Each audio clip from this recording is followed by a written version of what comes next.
You're listening to the WrestleHavoc Podcast on YouTube, where we discuss everything in and outside of the squared circle.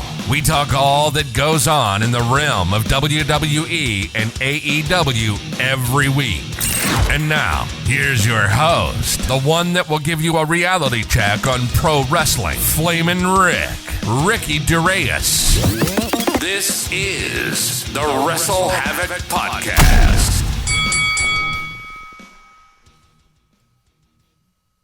Bro, what the fuck did we just see? I swear to God, what the hell did we just watch at the end of Survivor Series? CM Punk is back. Dude, this guy came out. I'm still fucking shocked. I'm still shocked that this actually happened. CM Punk has returned after 9 years to World Wrestling Entertainment. I don't know what to say. Okay? I was one of those people that didn't think Punk was going to show up tonight at Survivor Series. This is just minutes after this show went off the air. I wasn't one of those people that got my hopes up like all these other CM Punk stans did all over the internet tonight and in the last couple of weeks.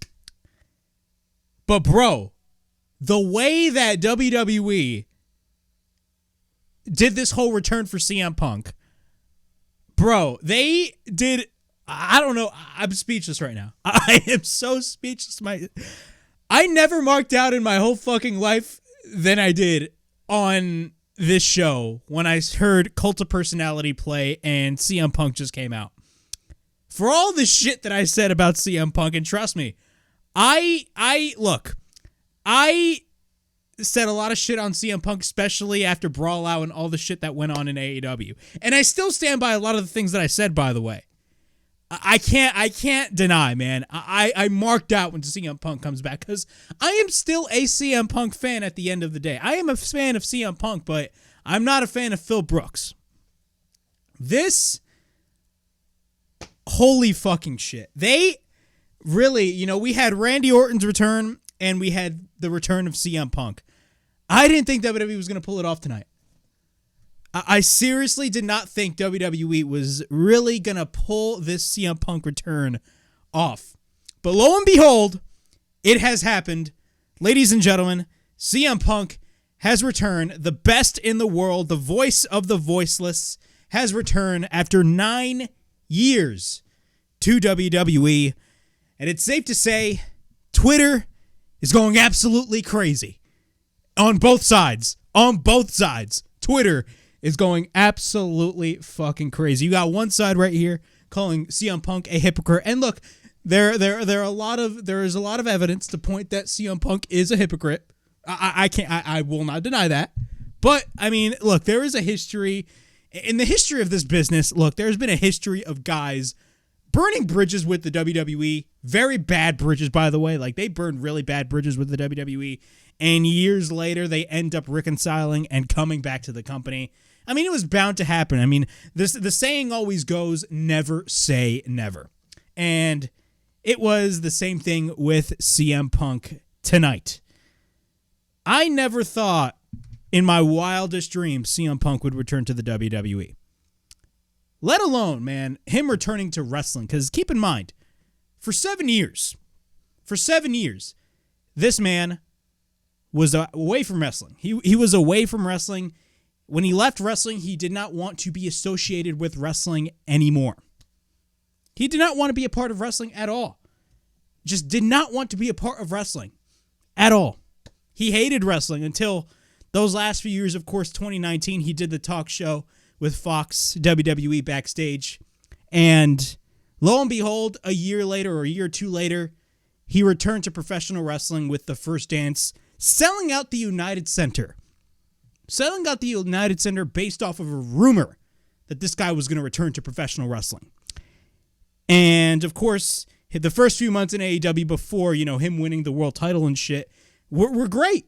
It was really good those first few months. Him in AEW, man, the feuds and matches that he had an amazing back and forth promo with Eddie Kingston. The feud that he had with MJF really elevated MJF to another fucking level. And look where MJF is right now. He is the top babyface in All Elite Wrestling. And then of course CM Punk won the world title, and then it all went to shit.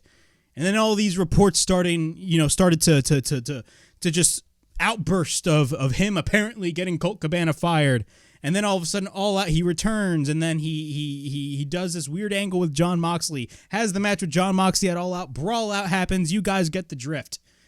And then he was out with the triceps tear injury, and then he comes back to Collision with a lot of drama building up to that return to Collision, and for a second there it kind of was great, and then all of a sudden All In happened, and instead of Brawl Out, we had Brawl In, but instead of the Elite, he had a beef with Jack Perry. And then he got fired, and now CM Punk has made his return to the WWE. This is absolutely insane, and I really do not know what to really think of this whole thing, man. Like, in the moment when I saw, like, because literally, they put the copyright logo, like, in the corner of the screen, like, the show was about to end. They basically pulled something that they would have done back in the days of Black and Gold NXT. They did shit like that all the frickin' time. But man, when the camera panned to the overhead shot of the arena, and then all of a sudden Cult of Personality played, I just went absolutely ballistic. Absolutely ballistic. I did not know it was going to happen. I seriously did not know. I didn't even think this was going to happen at all. I was one of those people that literally thought, bro, CM Punk is not going to show up at Survivor Series. My best bet would have been, oh my God, he's going to show up at the Royal Rumble because it makes more sense for him to show up at the Royal Rumble. But no, he returned to the WWE at Survivor Series in his hometown of Chicago. And then the show closed off. What a fucking moment, man. Seriously, what a moment for CM Punk. And then all of a sudden, man, and I knew this was going to happen, the reaction on social media. Oh my God. I'm scrolling through Twitter right now. And like, seriously, you know, like Bully Ray is just tweeting. He just tweeted this 55 seconds ago. It ain't easy being right all the time. I'm literally looking at tweets right now. CM Punk was waving during Seth Rollins' reaction to CM Punk returning, because there's actually a video roaming around right now of Seth Rollins just going absolutely ballistic. He is pissed off. Now, granted, that's probably for storyline reasons. It's not in real life, so please, Dirt Sheets, relax. You know, there's another tweet that I'm reading right now. So Punk definitely got himself intentionally fired, right? The visit to Raw months ago was him testing the waters for a return. Yep, clearly it was. Or, of course, Don Tony, the legendary Don Tony, stated this, and I quote, "To summarize news reporting that CM Punk was returning to WWE at Survivor Series, everybody guessed, everyone speculated, no one knew before tonight," and that is very, very, very much true. If you guys watched the Survivor Series press conference, apparently the deal was done today, and like really talk started up till like the talk started really talking like at least last week. Last week, really, the talks really started. So Dave Meltzer and all the other dirt sheets were kind of right in saying that there was no contact with WWE and CM Punk because this talk started happening last week. But man, these reactions on Twitter is hilarious. Hilarious. Absolutely hilarious, man. It is so funny, man. You know, there's a tweet stating, "I am crying," with Seth Rollins flipping off CM Punk and CM Punk just waving Seth Rollins. I don't know, man. This shit's crazy. 2023 has been a wild fucking year for professional wrestling. And I'm one of those guys that I hate this fucking term, "we are so back." I despise that term with every fiber of my fucking being. I hate that term. We're so back, because every fan base, every delusional fan base, and that includes wrestling, WWE, AEW, every single fucking fan base says it. But I can't fucking deny, man, WWE is kind of back, right? I don't know. This shit came to my surprise, because literally I came into this show just thinking, look, CM Punk is not going to show up at Survivor Series. End off. And the reaction on Twitter, if he hadn't returned, would have been fucking hilarious. I would have laughed my ass off if that had happened. Because you know how CM Punk stans are. They're delusional fans, right?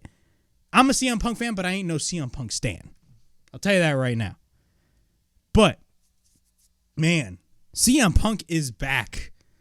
So, what is CM Punk going to be doing in the WWE? You know, there's a lot of potential matches for CM Punk in the WWE, just like a lot of potential matches in AEW. Granted, some of those potential matches that we could have seen in AEW did not happen. We didn't get a CM Punk versus Bryan Danielson match. We didn't get a CM Punk versus Kenny Omega match. We didn't get CM Punk versus The Elite or CMFTR versus The Elite. But we got other matches with CM Punk. We got CM Punk versus Ricky Starks, CM Punk versus Eddie Kingston, CM Punk versus MJF. We got a lot of matches with CM Punk. You know how I think of CM Punk's return to professional wrestling? It's kind of, when he went to AEW, this is my perception. This is the perception that I'm really creating in my head right now. CM Punk's return to professional wrestling was basically him traveling back from the beginning stages of his career all the way to the WWE. What do I mean by that? When he went to AEW, he encountered a lot of guys that he has known when he first started. Guys like Eddie Kingston, and he was really pursuing, storylines that were really at that deep level, like he did in Ring of Honor with the storyline with Raven, all that stuff with MJF. So he was really, hammering back through his Ring of Honor roots in AEW. Granted, his AEW run ended badly, and now he is back in the WWE. So it's basically been like kind of a return tour, per se, with CM Punk. But man, CM Punk is back in the WWE. I just scrolled through and I posted on my Instagram story right now a fucking photo that Triple H posted of him doing the pointing of the fingers with CM Punk. 2023 is a fucking crazy year. And CM Punk is now back in the WWE. I don't know what to think, man. I really don't. It's like, holy fucking shit. This year has been crazy. Absolutely crazy. Man, the potential matches that we could see with CM Punk now. Let's all kind of hold our train a little bit. We all know how CM Punk favors in the ring. He's not what he used to be. Okay, but he's a master at the promo, and he's the master of getting people talking. Look, CM Punk in the ring, I don't know how he's going to favor once he's now in the WWE, but let's be honest, from what we have seen in AEW, especially in those later years, like, he was all right, but he was still relatively comfortable in the ring. But the potential matches that we could see with guys like Seth Rollins, a CM Punk Gunther match, I know a lot of people are cramming for that Roman Reigns and CM Punk match, but look, I got news for you. That match ain't happening at WrestleMania. I'm sorry. Okay? A CM Punk and LA Knight match, from the shit that they did with Seth Rollins, a lot of possibilities with CM Punk. But the good thing about CM Punk being on WWE TV is that it gives some sort of realness to the product. And I'm not saying that the product is not good, because the product is right now is at its best point right now. The product is very, very, very good right now. But really, CM Punk is that, cherry on top of the cake. He really brings the rawness and the realism when it comes to all the promos that he cuts. And that is really the biggest benefit that you get with CM Punk. But again, man, CM Punk is back, and holy fucking shit. It is absolutely insane to think that this man got in a fight with Jack Perry, got lunged at his boss Tony Khan, and all of a sudden a couple months later he takes a fucking photo with Triple H. What is this business, yo? I don't know, but CM Punk is back, ladies and gentlemen. That is the biggest topic, man. CM Punk is back.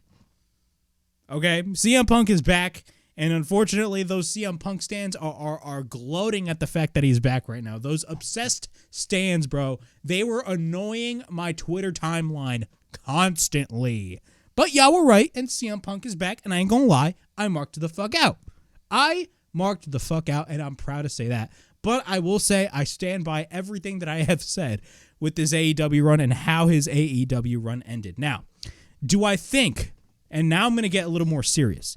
Do I think with CM Punk being back, do I think he is going to get away with a lot of the shit that he pulled in AEW? I think the answer is real simple for everybody. No, he's not going to get away with a lot of the shit that he did in AEW because WWE is a way more professional environment. I think it's pretty much safe to say that it is a way more professional environment, ladies and gentlemen. I mean, bro, how many times have we seen drama, brew backstage in the past couple of months in the WWE, let alone the past year in the WWE? Nothing much, really. In AEW, it's like the Wild fucking West, or I should say the Wild South. Like how back in the day with WWE and WCW, they'd say, oh, you went up north, or if you were going to go to WCW, oh, yeah, you went down south. It's kind of the same thing. It's the Wild South down in AEW, and WWE up north is, way more professional. But I will say this, and this may seem kind of shady, but I'm going to be honest. It's actually very fucking smart if you look at it from a business sense and if you look at it from a competition sense. It's very fucking smart. When it comes to CM Punk and AEW, with all the shit that went on with CM Punk and AEW later on in his run, Brawl Out, the backstage fight that he had with the Young Bucks and Kenny Omega, and the beef that he has with Hangman Page, even going into Collision, the build up to his Collision return was very fucking weird because, of course, he wasn't coming back unless Ace Steel came back with him, which was another can of worms. A lot of that shit, a lot of the crazy shit, the fight that he had with Jack Perry, which was basically the cherry on top of the cake. Whatever happened with CM Punk, right? And look, there's rights and wrongs. Look, at the end of the day, and I've always said this, everybody was in the wrong in this whole situation. And at the end of the day, it boils down to Tony Khan because he needs to really put his foot down and be a leader, right? And unfortunately, when it comes to the CM Punk situation, he really wasn't that leader, especially when it came to Brawl Out and all that stuff. WWE now, and this is actually very fucking smart on their end, they're going to create the perception. And you don't believe me, but this is the unfortunate truth. They are going to create the perception because they know CM Punk can't get away with a lot of the shit that he pulled in AEW. They're going to create the perception that, hey, CM Punk wasn't the problem, guys. CM Punk was not the problem at all. You running the company in AEW, your management in AEW was the real problem. I'm not saying that from my end. I'm just saying that is the perception that WWE is going to give you with them now bringing CM Punk in. And that may sound shady, and I hate to piss off AEW fans. I know they're salty as fuck, but I know. But it's the unfortunate truth. And you know what? Fucking bring it, man. This is competition. It is what it fucking is, okay? This is what wrestling is. Okay, this is what wrestling is. And you know what? I ain't mad at all. Because at the end of the day, I am a professional wrestling fan. And really, that's the unfortunate truth of CM Punk in the WWE. Now, Fightful recently has dropped a huge update. And I'm going to read it to you guys right now. CM Punk is back in the WWE, and this is what Fightful Select knows. CM Punk has returned at Survivor Series at the end of the show in a closely guarded and quickly put together secret. Fightful was told on November 19th that CM Punk and Triple H had a very productive hour-long conversation that mended fences between the two. Word from Punk's side of that conversation reflected of what Triple H said at the post-show press conference. Fightful had posted in the Punk FAQ that Punk had claimed that there were some conversations. Triple H confirmed Fightful's previous reports that talks had not happened between the two sides until rumors heavily died down and it actually didn't look like a deal was happening. At the post-show presser, Triple H said that any reports of a deal prior were purely speculation and that it came together very quickly. WWE confirmed the official agreement happened today, and sources near Punk claim that as of Saturday morning, no contract was signed. Punk had told select people close to him that the return was happening. Minutes before it actually happened, oh shit, I went out. Crap. Fightful fucked me up. I'm sorry, it's my phone fucked me up. Minutes before Punk appeared, a section backstage was cleared out, but Punk was seen in plain sight. We're told that Triple H took over producing the show himself at that point, called for the copyright graphic, and then also personally called for CM Punk's music to hit per gory brand of Fightful. Producers, referees, staff, talent, and even head writers of the creative team were not told. Fightful's Corey Brennan had heard word that Triple H, Bruce Pritchard, and Michael Hayes needed to discuss a change to the main event, but we weren't told specifically that it was Punk-related. As it pertains to the main event talent being upset, there are numerous talent on the roster in general upset that, just as there are some excited, curious about every emotion.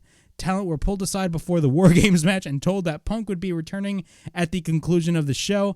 At least one talent claimed legitimately to be upset by the return of Punk, and both Drew McIntyre and Seth Rollins looked visibly angry. Now, Drew McIntyre apparently stormed out of the ring, and I believe PW Insider report that he went to his locker room and he threw shit at the locker room and then left the arena.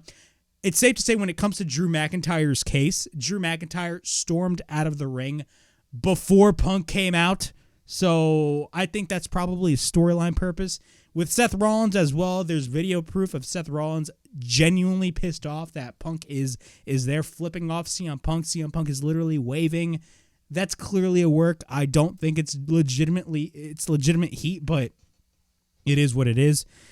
I think it's a work at the end of the day. We haven't confirmed whether or not those were actual reactions, but they were at least claimed to be for obvious reasons. Seth Rollins had to be restrained by Michael Cole, Corey Graves, and others. Drew McIntyre was said to be visibly upset backstage, leaving the venue. WWE reiterated that any perceived references from the likes of Shinsuke Nakamura or on commentary were not with the knowledge of this deal was being in place. There was one top talent that told Fightful that they understood the surprise aspect of the situation, but felt like Triple H could lose some trust among many people that he worked to build it with, which I could understand. I could understand because Triple H really wants to create that surprise element, but at the same time, you not telling, the staff and everybody else, it's a little weird, but I mean, promoters have done crazier shit, so I don't really view it as a big deal. At the end of the day, Triple H is the boss and he can do whatever the fuck he wants. But it is what it is, man. But holy shit, man. This is absolutely crazy. Do I think Seth Rollins and Drew McIntyre are legitimately pissed off that CM Punk is back with the WWE? I mean, Seth Rollins has visibly, he's went on record and talked shit about Punk. I mean, he called him a cancer in an interview that he had with Nick Hausman, and Nick Hausman is a very reliable source when it comes to CM Punk news. I mean, bro, I don't want to say he spearheaded the whole brawl out thing, but Punk really escalated the whole thing. About the whole Colt Cabana thing. It was not Nick Hausman's fault, but Nick Hausman and CM Punk, it's they got a history. But still, man, it's very interesting. And man, the world is burning on both sides with the excitement of CM Punk returning, and the other side is just like melting at the fact that CM Punk is back in the WWE. If I'm mumbling a little bit and I'm fucking up my sentences, my apologies. I'm just as shocked as you are. This happened out of nowhere. Again, I came into the show, me watching this whole pay-per-view up until the end. As soon as that bell rung and the babyfaces won the men's WarGames match, I was like, CM Punk ain't coming out. He is not coming out. But as soon as that aerial shot and Cult of Personality played, I just went I went ballistic. Okay, I went absolutely ballistic. CM Punk has returned to the WWE, and it's safe to say, and I hate the term "we're so back," but wrestling is back. Okay, wrestling is back. Wrestling is at the hottest that it has ever been in years, and you know what? I'm fucking excited. This is what we all wanted. We're all gonna fucking get it, right? So yeah. Wrestling is back, and CM Punk has returned to World Wrestling Entertainment. Of course, this is Flamin' Ricky DeRays with my Survivor Series WarGames 2023 review. We're going to be talking about this show. Of course, 5 matches on this card. We had the Women's WarGames match. We had Gunther versus The Miz for the Intercontinental Championship. Rhea Ripley taking on Zoey Stark for the Women's World title. We also had Santos Escobar taking on Dragon Lee in a short but very good match. And, of course, we had the main event with the men's War Games match. So we're going to be talking about all those matches and much more right here on the WrestleHavoc Podcast, of course, in which we discuss everything in and outside of the squared circle. Make sure to like and subscribe for more content, and as the freaking referee would say, ring that damn bell for more notifications.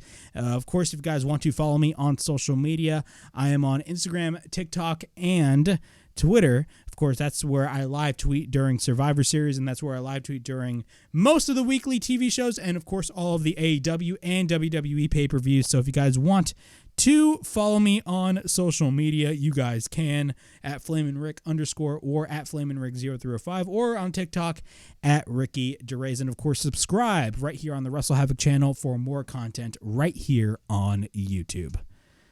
Damn. For 25 minutes, we've been talking about CM Punk. And that's all I couldn't get. Every time when I would scroll on Twitter, all I see was CM Punk this, CM Punk that, CM Punk this, CM Punk that. Like, at some point, it started to get nauseating with me. But you know what? Hey, man, that's how it is, man. That's what really CM Punk wants. CM Punk loves generating that interest. But let's talk about the actual show itself. We had the Women's War Games match. We had Team Bianca Belair, of course, consisting of Bianca Belair, Becky Lynch, Shotzi, and Charlotte taking on Damage Control, of course. I'm talking about Bayley, Asuka, Kairi Sane, the women's champion, Io Sky.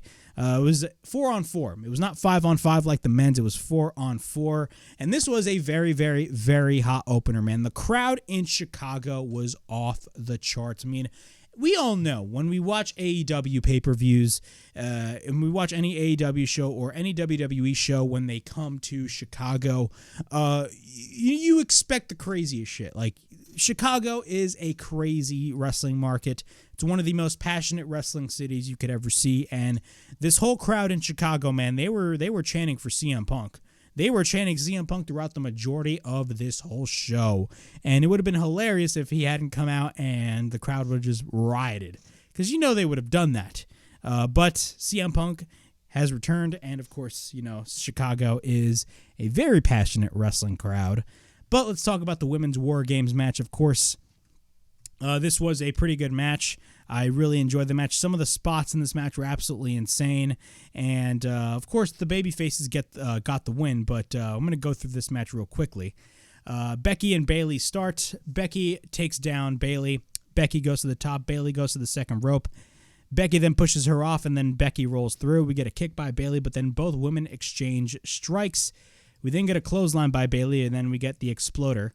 After that, Becky gets sent to the cage, and then she gets sent to the cage once again. Bayley and Becky are in between both rings, and then Bayley suplexes Becky in between the rings on the steel plate. So in between both of the rings, there's a steel plate. They got suplexed on there, or Becky, I should say, got suplexed on there. Bayley then gets sent to the cage. We get repeated basement drop kicks on Bayley by Becky. Becky then applies the disarmer, and then Dakota Kai, who is on the outside, who has really been, I don't want to say acting as the leader, but she's really been making some very noticeable decisions with Damage Control. Outside, uses the kendo sticks and pokes Becky. After that, Bayley goes for repeated strikes with the kendo stick, and then we get our next entrant in the Women's War Games match, and that is, of course, Shotzi. Shotzi comes in. Bayley tries to keep the door closed, but then Shotzi slams the door on Bayley. Shotzi brings out the weapons. We get a bunch of trash cans and chairs. Chicago is chanting tables. Every wrestling crowd, whenever a wrestler takes out something out of the ring, whether it's a chair, kendo sticks, whatever, the number one thing that the wrestling fans want to see is freaking tables. So she brings out tables. Well, actually, no, she doesn't bring out tables yet. Shotzi kicks Bayley with the chair, and then she hits a crossbody, but then Shotzi goes for a senton on Bayley, launching off the chair. After that, she hits a tope through one ring to another on Bayley. Becky then steps on a kendo stick that Bayley tried to grab, and then Becky hits Bayley with the kendo stick repeatedly. Bayley is then surrounded by both women. Bayley climbs the cage, but then Becky and Shotzi climb up, and then they bump the head of Bayley on the cage. And then Bayley drops down. Both Shotzi and Becky knock down Bayley. And then we get our next entrant in the Women's War Games match, and that is Io Sky. Io Sky, of course, the current women's champion, she brings in a chain, and Io hangs Becky across the top rope, And what happens is she hits a springboard missile dropkick on both baby faces across both rings. Again, great utilization of both rings. I love that when they do that during WarGames matches. We get a running knee strike in each corner by Io, and then Io has the trash can, and she goes to the top. Bayley and Io take Becky to the top, and then both heels are on the second rope. Bayley and Io go for a double superplex on Becky, and after that, they take Shotzi to the top rope, and then meanwhile, Bianca Belair comes in, and she's the next entrant in the Women's WarGames match. Bianca then whips Io with her braid, and then after that, she hits it on Bayley. And then the trash can is placed in the corner, and then Bianca drops Io Sky face first on the trash can. Bayley then has the chair. Bianca then ducks Bayley, and then what happens is we get a spine buster by Bianca. And then Bianca hits repeated right hands on Io, but then both Io and Bayley, just exchange. Io and Bayley just, go for the double team. Bianca then lands on her feet. After that, we get a double DDT by Bianca, but then Shotzi goes for a splash off the top. After that, the next entrant is Kairi Sane. Now, of course, the big story is with Kairi Sane returning at Crown Jewel, Kairi Sane, or I should say Bayley, is a little bit worried that Kairi Sane could do some little shenanigans in Damage Control, considering that Bayley was the one that laid out Kairi Sane all those years ago, and now Kairi Sane is back. Kairi Sane brings out a trash can lid, and then we get a spinning back fist with the trash can lid on Shotzi, which looked absolutely brutal, by the way. We get repeated drop kicks. Not repeated drop kicks, but she drop kicks Becky with the lid. Actually, I believe she threw the lid to Becky, and then she hit the drop kick. Then we get the head scissors by Kairi on Bianca, followed by a drop kick. We then get a running forearm on Bianca. At this point, the heels are in control. The heels stack Shotzi with all of the chairs, and then Kairi gets launched by Io and hits an elbow drop on Shotzi. After that, Kairi goes to the top, but then Bianca tries to fight her off. After that, Bianca picks up Kairi, but then she throws Kairi on Bayley and Io. After that, the heels later on regain control. Bayley swings the chair around, and then we get the next entrant in the Women's WarGames match, Charlotte Flair. She ends up hitting a fallaway slam, and then Charlotte goes for repeated chops. Kairi tries to avoid these chops, but then Charlotte hits a fallaway slam on the ropes on Kairi. And then we get the head scissors by Io countered by Charlotte. Io gets sent on the steel, and then Charlotte is in between both rings. She goes to the top, and then she hits a double blockbuster on both Kairi and Bayley. After that, Becky and Charlotte both face off. The heels regain the advantage, and then Charlotte has Io up. She goes to the top, and then Charlotte gets knocked off. Io then all the way goes to the top of the cage. She drops the chain to Dakota Kai, in which what happens is Dakota takes a trash can and she somewhat connects the chain to the trash can, and then Io pulls the chain with the trash can lid, so Io could have the trash can. And Io, being the crazy woman that she is, and I believe she did this in one of the Women's WarGames matches in NXT as well, she places the can on her head, and she ends up hitting a crossbody on everybody, taking everybody out with the trash can on her fucking head. You are crazy for that. After that, we get the final entrant in the Women's WarGames match, and it's none other than the Empress of Tomorrow, Asuka. Asuka brings more kendo sticks, and then she brings out a table, and then the crowd absolutely pops. She also brings out a fire extinguisher, and WarGames officially begins. Damage Control is all up in one ring. Team Bianca is all down, and just Damage Control is just running roughshod. The chain is wrapped around Bianca and Becky, and then we get a triple drop kick on both women. Asuka spits the blue mist on Shotzi on the top rope, but then Becky is inside of the trash can, and then we get a drop kick by Asuka on Becky, and then we get a cover and a kick out. Damage Control then sets up the table, and then after that, Damage Control is still in control. Then we get Team Bianca getting beaten down. Bianca and Becky go for the double powerbomb, and then Charlotte goes to the top of the cage, and she ends up hitting a moonsault. We get a cover and a kick out. The babyface team is gaining the advantage. Charlotte and Becky then go for a double suplex on Io, and then they go for the double powerbomb. And then what happens is Charlotte and Becky hug it out. Yes, former friends, they had a big-ass falling out, and now they are friends once again, and they hugged it out, and the crowd absolutely popped. You love to see it. And then Asuka and Io tried to roll up both women. Charlotte then goes for the figure 4. Becky goes for the disarmer, and then, of course, Charlotte applies the figure 8, or she transitions from the figure 4 to the figure 8. And then we get the elbow drop on Charlotte by Bayley. Kyrie goes for an elbow, but Becky gets her knees up. Becky then applies the disarmer, but then we get a running knee by Bayley. Bianca then has Asuka up, and then Shotzi goes for the drop kick. We get a cover and a near fall when Bayley makes the save. Becky and Kyrie fight it out. We get the inverted DDT by Becky, but then Bayley comes in with the rose plant. After that, Shotzi comes in, and what happens is Asuka has the mist, but Bianca just exposes the fire extinguisher and just sprays it on Asuka. Io then has a chair. Then we get the tiger suplex by Shotzi, but then Kyrie hits Shotzi with the chair. After that, Charlotte goes for a boot on Kyrie, and then Charlotte out of nowhere spears Bayley. Shotzi's on the top. She hits a senton. Bianca picks up Bayley. She ends up hitting the KOD. Becky then is on the top rope. There is a table placed. After that, what happens is all of the babyfaces grab Bayley to Becky, and then Becky ends up hitting the manhandle slam on Bayley, the leader of Damage Control, through the table. And we get a cover. 1, 2, 3, and Team Bianca wins the Women's WarGames match in Survivor Series to kick off the show. Overall thoughts on this match. It was a pretty good match, man. I really enjoyed this Women's WarGames match. It was a phenomenal match. Everybody, they all gave it their all. Io Sky, in my opinion, was the MVP of this entire match. It really amped up the crowd. I loved the moment where, Becky and Charlotte kind of reconciled and they hugged it out. That was a great moment. That was awesome. The spot where Io Sky did the crossbody off the top was insane.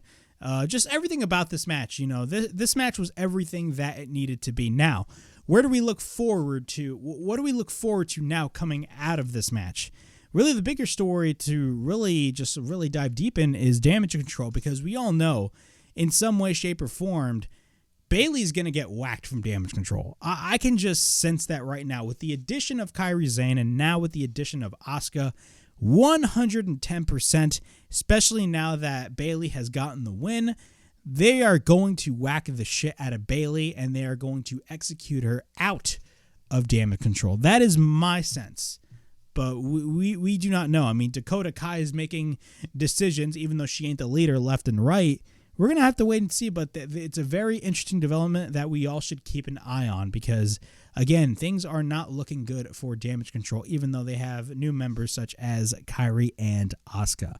So we should keep an eye on that. But nonetheless, that was a great Women's WarGames match. I enjoyed it, and it was the perfect opening match to really kick off a show like Survivor Series. All right, moving on. In our next match, or I should say, we got Sami Zayn and Jey Uso backstage. Sami says, he has something that is worrying him. And what is worrying him is the fact that Randy Orton is still not here. And Jey knew this would happen. And he says he would not team with us because of him. He put him on the shelf for over 2 years, and it's his fault that he didn't show up. And then you could hear in the background that we get a bunch of CM Punk chants. And then Sami mentions that they went to war together last year, and tonight they go to war together again. And Sami has Jey Uso's back. Moving on, we got Gunther, who's on the run of a lifetime as the Intercontinental Champion. Really, probably the greatest Intercontinental Champion of all time. Takes on Miz for the Intercontinental Championship. Of course, one of the longest reigning IC champions of all time. And really, Miz was the guy that kind of made the Intercontinental Championship more important back in 2016. But then after that, it kind of went to shit again. Gunther has reinvigorated that title. That title is in a much better state. The promos, Gunther, of course, owning Miz on the microphone. Everything about this, on paper, this sounds like a stupid match, and it really does. But, I mean, when Miz wants to get serious, he can get fucking serious. Forget about all the comedy stuff that he has been doing with the tiny ball stuff and, the crowd just chanting tiny balls. I get it, 100%.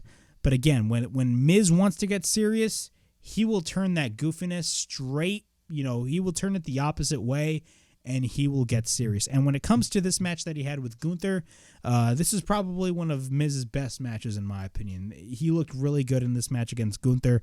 There were times in this match where the crowd literally thought that Miz was actually going to beat Gunther, which is hilarious to me, but I loved how even though when Miz tried to go for the low blow, they thought that he was going to beat Gunther, but he didn't. But nonetheless, this was a great match. So we're going to go through this match. Gunther misses a chop, and then Miz hits a chop of his own. We get an overhand chop by Gunther taking down Miz, but then Miz goes for repeated chops. Miz then hits repeated right hands, and then we get a kick by Miz, followed by a left hand. Miz then grabs the boot of Gunther, but then he drives his knee on the apron, and then he drives it around the ring post. And then what happens is Miz applies the figure 4 on the ring post. After that, we get a springboard by Miz landing into a boot by Gunther. After that, we get a chop by Gunther on Miz, and then we get repeated chops in the corner on Miz. Miz fights back with repeated chops, and then Miz hits a kick on Gunther's knee. But Gunther takes him down. Gunther then slams down Miz, but then Gunther just toys with Miz at this point. After that, Miz fights back. Gunther ends up going for a German suplex. After that, Gunther hits a boot, and then he yells in the face of Miz. He picks up Miz, but then Miz counters with the head scissors, and then we get a kick by Miz on the knee of Gunther. Gunther misses a chop, but then Miz drives his knee onto the back of the leg of Gunther, but then he kicks onto the... We get repeated kicks on the back of Gunther repeatedly. At this point, Gunther is down, and then he hits a high kick on Gunther, and then we get a series of yes kicks by Miz. After that, Miz goes for a tornado DDT on Gunther, and then we get a cover and a near fall. And then Gunther counters the skull-crushing finale, and then we get a dropkick by Gunther, followed by a powerbomb. After that, we get a cover and a kick-out, but then Gunther applies the sleeper on Miz. Miz then pulls the turnbuckle pad, and from what it looked like for the first time, Miz hit the low blow, but what happened was he actually did not get it. Instead, the low blow attempt that Miz tried to do on Gunther for the first time in the match, he actually instead hit the kneecap of Gunther. So what happens is the referee takes the turnbuckle pad and tries to put it back in the ring. Meanwhile, while the referee is distracted, Miz hits another low blow, and this time it actually connected on Gunther. So he basically cheated, even though he is the babyface in this match. And then he hits the skull-crushing finale, and what happens is we get a close-ass near fall. We get a bunch of one more time chants by the crowd in Chicago. And after that, he tries to go for it again, but then Gunther applies the sleeper. Miz rolls him up. We get a near fall. Both men exchange strikes. Gunther and Michael Cole said that this was a clothesline. I refuse to call that a clothesline. This was a frickin' lariat. Gunther hit a lariat. He goes to the top. He hits a splash on the back of Miz. Miz turns around, or I should say he turns Miz around, and then he applies the Boston Crab, and then he drags him down, and then he drives his knee across the back of Miz. Miz taps out, and Gunther retains the Intercontinental Championship. Overall thoughts on this match? Great match overall. I thought this was one of Miz's best matches. I mean, again, when Miz wants to take himself seriously, he is able to take himself seriously, and the match will always deliver whenever he is, serious. And the same thing goes to Gunther. Gunther right now is on a run of a lifetime as the Intercontinental Champion, and I do not see him losing that IC title anytime soon. Mark my words, within the next year. And I predicted that he was going to be a world champion by the end of this year. Clearly, I was fucking wrong, but next year, and I mean this wholeheartedly, next year, mark my words, Gunther will be a world champion. Doesn't matter if it's WWE or World Heavyweight. This man will be a world champion. How do you not look at a guy like Gunther and scream, bro, this could easily be a top heel on any given brand. He could easily be the top heel on Raw or SmackDown. Easily.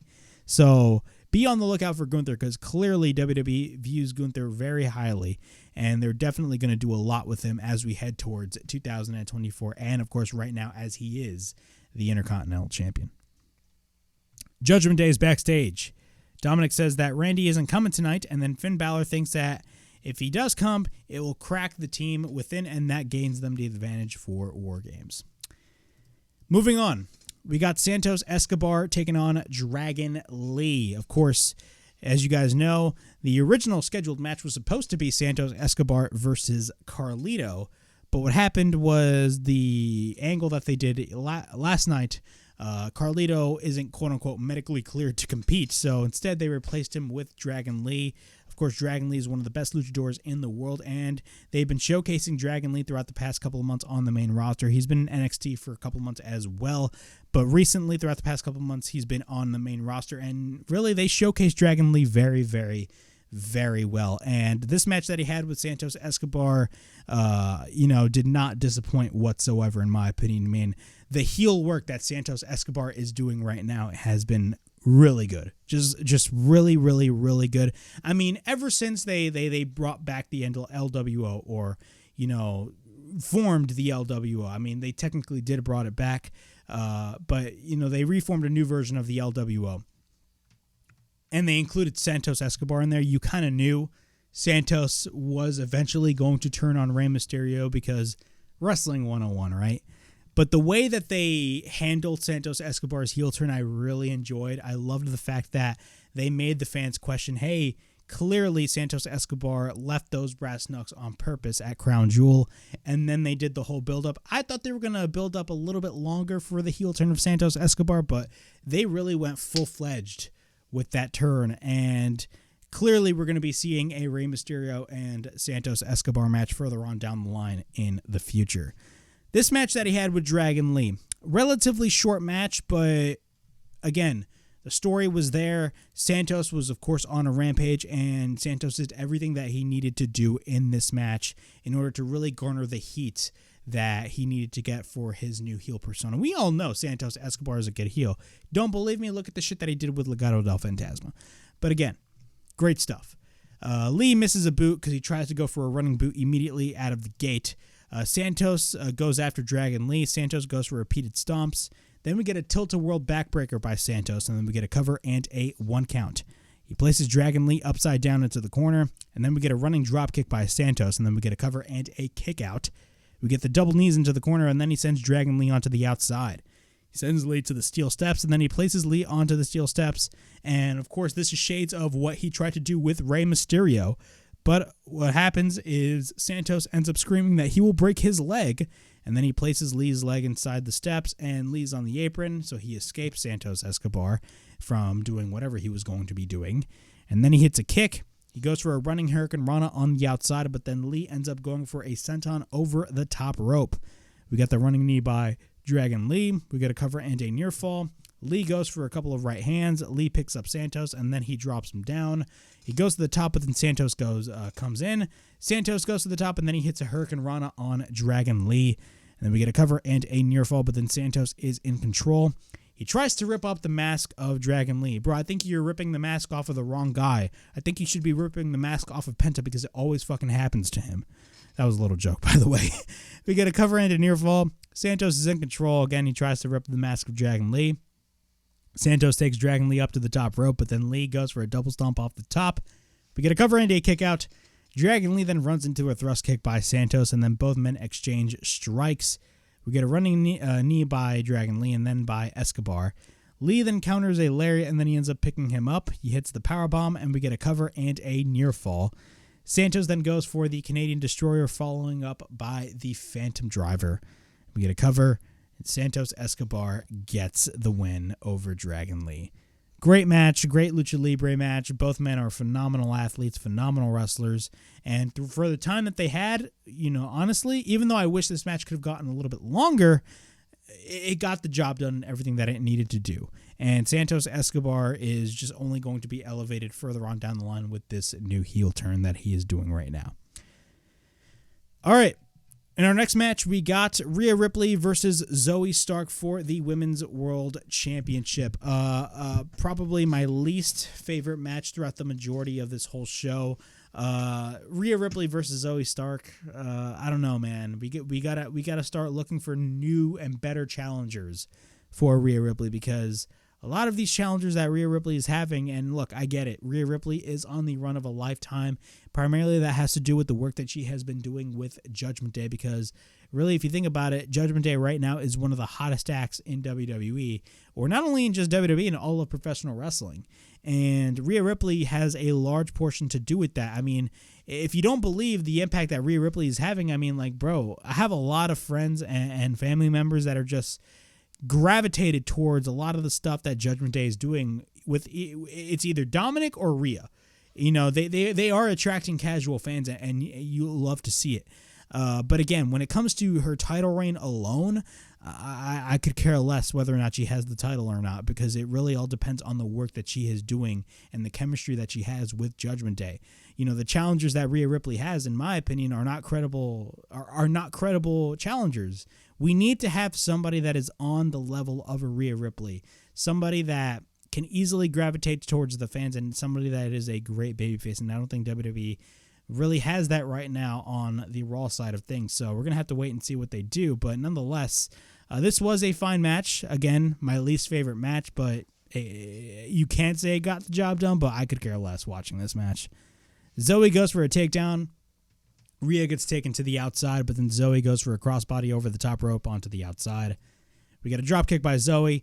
Zoey goes for the senton, and then later on, Rhea sends Zoey to the ring post.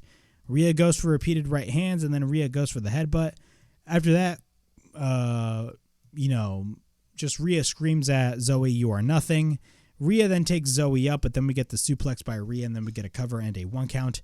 Rhea is in control. She hits a dropkick on Zoey, but then Rhea gets Zoey up on the top rope. She drops Zoey down, and then Zoey hits a high kick. Zoey Stark misses the PK, and then we get a roll-up by Zoey and a near fall. Rhea misses a kick, and then Rhea ends up going for a kick onto the side of the head of Zoey Stark. After that, she drops down Zoey, and then she ends up hitting a suplex into a bridge, and then we get a cover and a near fall.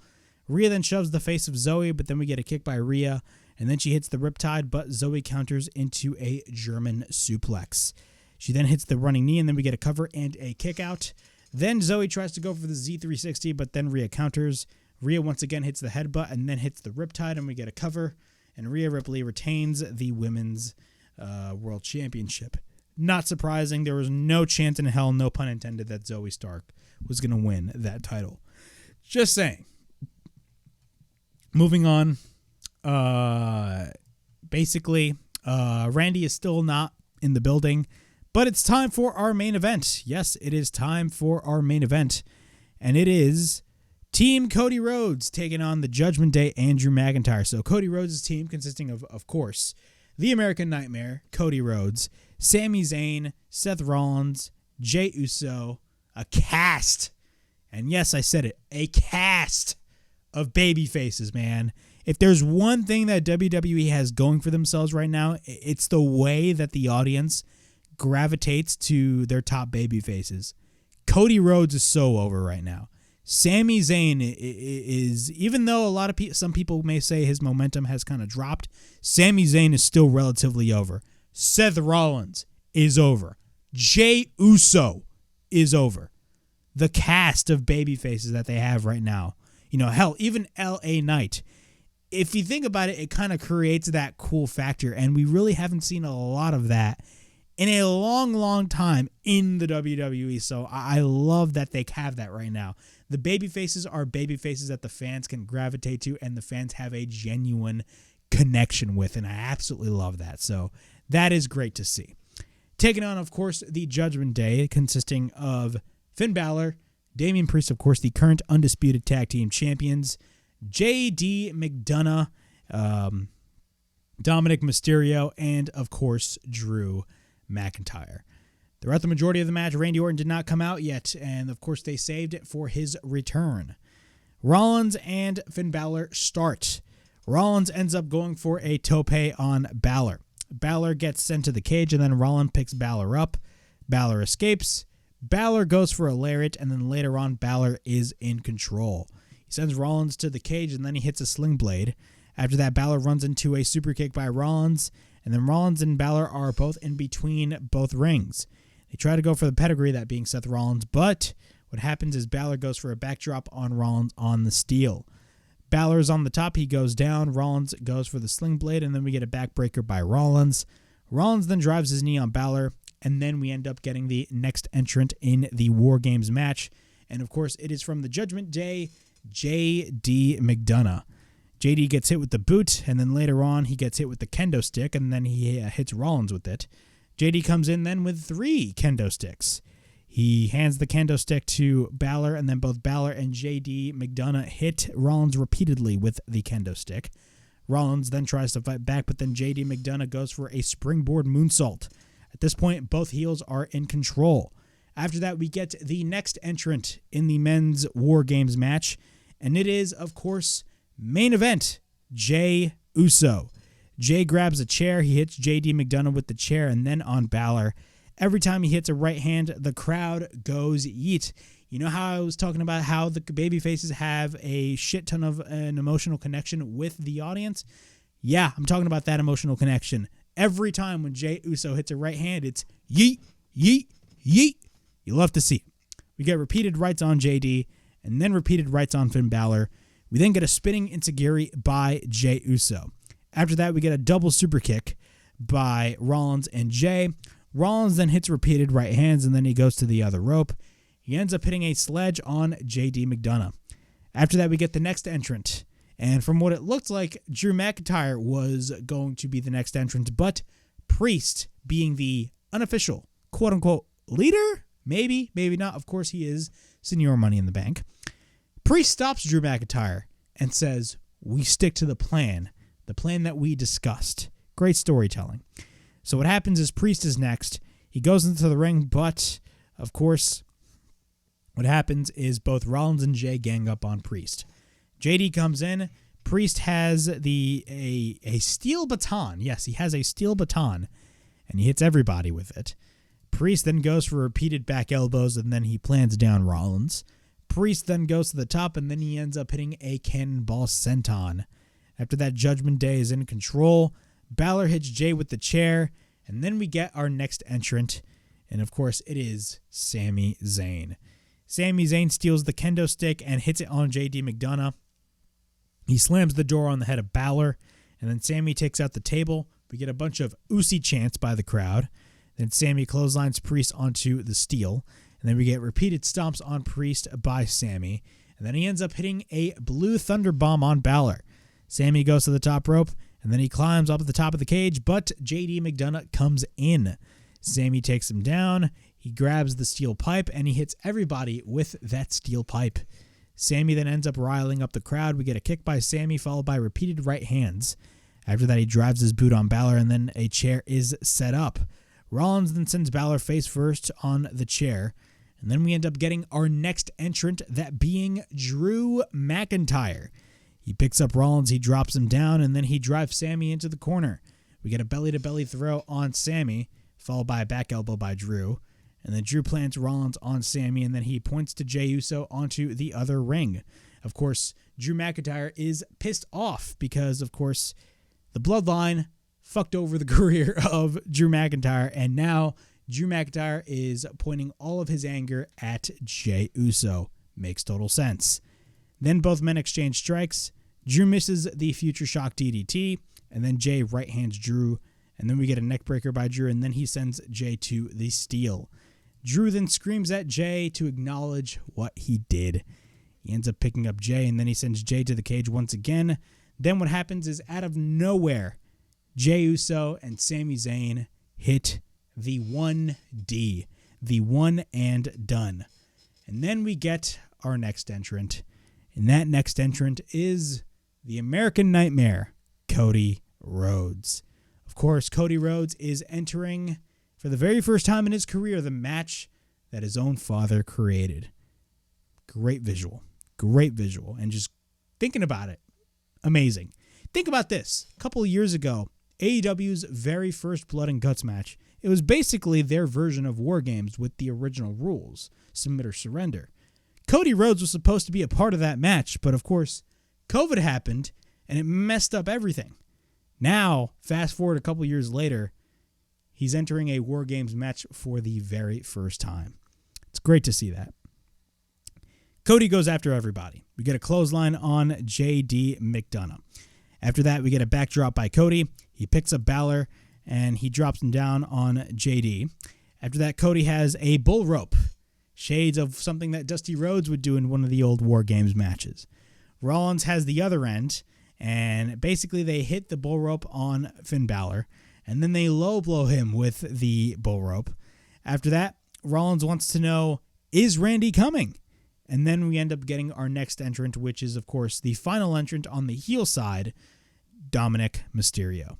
He hits repeated right hands on Rollins. Dom tries to go for the Three Amigos on Cody, but Dominic ends up being surrounded by Rollins, Sami, and Jey Uso. They all gang up on Dominic. Sami and Rollins try to place the table into the corner, but then Rollins picks up Dominic, but then Judgment Day interferes. At this point, everybody is on a rampage, no pun intended. Drew and Priest trap Rollins and Sami and Cody, and then they end up going for the triple chokeslam. Balor, Dominic, and J.D. McDonough are on the top. Then what happens is JD ends up going for a moonsault, and this was another great visual, and this is one of my favorite spots in the entire match. So Balor, Dominic, and JD go to each corner of the ring. JD McDonough goes for a moonsault. After that, Balor goes for the coup de grace. After that, Dominic goes for a frog splash. Great shit. I love that. Judgment Day is in control. Priest with the razor's edge through the table on Seth Rollins. Then we get the next entrant, and you would think it's going to be Randy Orton. Well, it is Randy Orton, but Randy Orton doesn't come out yet.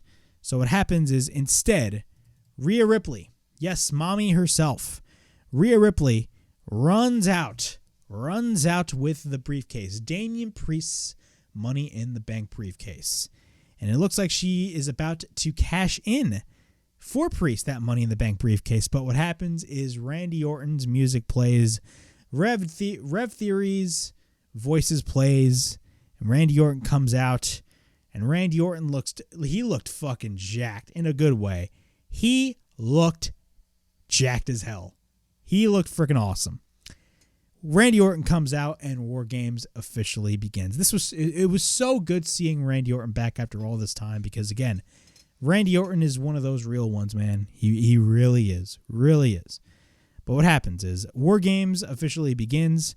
Randy, of course, goes on a rampage. Power slam left and right by Randy Orton. Drew faces off with Randy, but then both men fight it out. Of course, Drew and Randy Orton had a history during the pandemic. After that, Judgment Day, what happens is he sends Dominic and J.D. McDonough to the steel. Randy goes for the DDT on Balor, but then Drew faces off with Randy. Both men fight it out. Priest comes in. Judgment Day at this point are in control over Randy. And then all of the babyfaces come in for the save. Everybody takes out the Judgment Day. They all hit all five men hit a DDT, Randy Orton style. That shit was awesome. Then all of a sudden, Randy Orton sees Jey Uso. Of course, it looked like he's about to RKO Jey Uso, but what happens is he doesn't do it. And what happens is Jey ends up going for a super kick on Priest. We get an RKO on Dominic, Cody cutter on Balor, Haluva kick by Sami on Drew, Uso splash by Jey. At this point, J.D. McDonough is surrounded. So it goes to the top of the cage, and what happens is Rollins and Balor are on the top too, and they grab J.D. McDonough. All three men were on the top of the cage, and what happens is they throw down J.D. McDonough, with J.D. McDonough landing, falling off the top of the cage into an RKO. After that, Randy Orton had, J.D. McDonough, but he handed him to Cody Rhodes, of course, his student, of course, Legacy. Of course, they have history with the Legacy group with Ted DiBiase Jr. Randy Orton hands J.D. McDonough to Cody Rhodes. He picks up the scraps and hits the Crossroads, and we get a cover, and the babyfaces win the men's WarGames match. Overall thoughts on this match? This match was great. They executed Randy Orton's return very, very, very well. Who knows what they're going to be doing with Jey Uso and Randy Orton? I would assume we're probably going to be getting a one-on-one match between the two men because clearly Randy Orton hasn't forgotten how he got laid out Of course, I'm talking about this from a kayfabe perspective. And I would assume that we would get a Roman Reigns versus Randy Orton match sometime. It just has to happen at some point because that is one of the matches that I've always wanted to see. Randy Orton versus Roman Reigns. And we never really got that match. So hopefully we get that match if Roman is available for the Royal Rumble, which I assume he is available for the Royal Rumble. But when it comes to this match itself, this match was phenomenal. The babyfaces, again, got the win. Again, the babyfaces just have a genuine connection with the audience, and it really creates that cool factor that I really, really, really like, and that is great to see as well. Judgment Day, hats off to Judgment Day. Judgment Day has been great, too. I love the work that they have been doing. They are literally right now the top act, in my opinion, in all of the WWE. Besides Roman Reigns, they are the top act, and they're just going to go higher and higher and higher and higher. And that is going to be great stuff. Cody Rhodes being in the match that his own father created. Another just great visual. Seeing Cody Rhodes finally in a WarGames match was a spectacle to see. I really liked that as well.